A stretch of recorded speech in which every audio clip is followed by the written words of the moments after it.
Hello, my name is Jason Yu from G11. I will start book report presentation about Cosmos by Carl Sagan.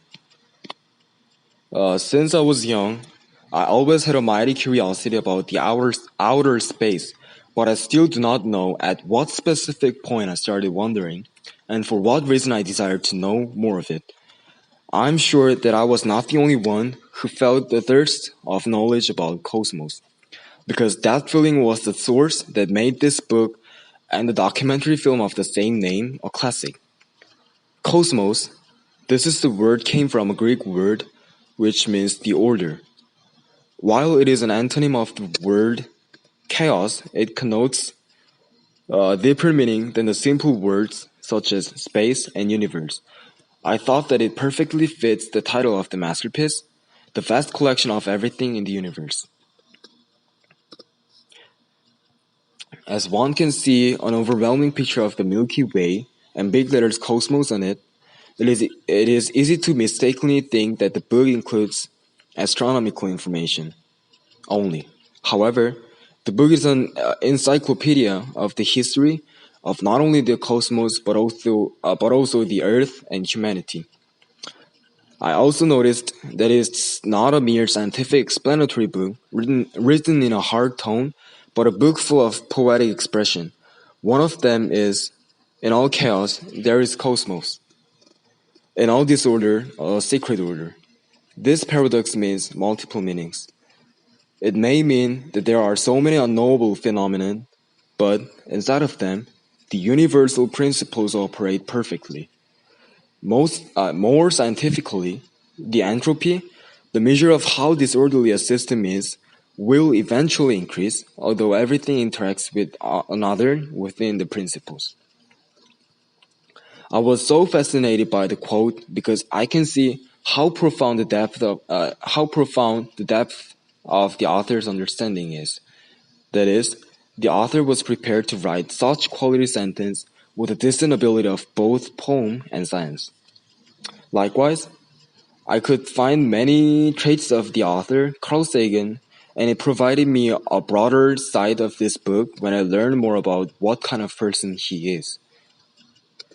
He devoted his life to popularize science to people when science was simply one of the incomprehensible studies that only scholars talk about.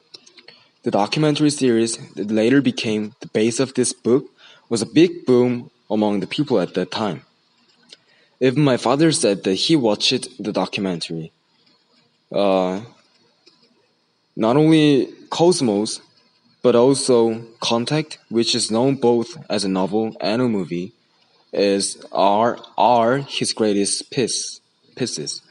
Contact is a story where a man who succeeded in contacting with alien life by the machine invented with a blueprint that alien signal sent encrypted. Eventually, the movie is now considered as one of the movies that evoked people's curiosity about alien life. Likewise, he is evaluated as a science popularizer. As I read the book, I experienced a feeling of awe toward the universe. It was about the story of one high-evolved creature who started from a simple organic creature based on carbon atoms and eventually studies about the origin of life. How come the universe started to have self-moving atoms that are organically weaved? There is no atom that has self-consciousness, but how did a bunch of atoms gain the ability to think? Because of this weird phenomenon, Cosmos started to witness uncountable events: culture, industry, science, humanity, politics, crime, and etc. Every time I think about these ideas, I always admit that it is fairly reasonable for some scientists to think that there is God at somewhere, although I do not have any religion. The lengthy odyssey of Cosmos ends with the introspection on the present status of humanity. The flow that starts from the origin of the vast universe, but ends with the mere dust-like human, makes this masterpiece more dramatic. We don't know when the history of humanity will end. However, we definitely know that it would be ended by some predictable reason, such as a nuclear war. I still cannot define the meaning of the existence of mankind, and this is the reason why I should live my life searching what it is.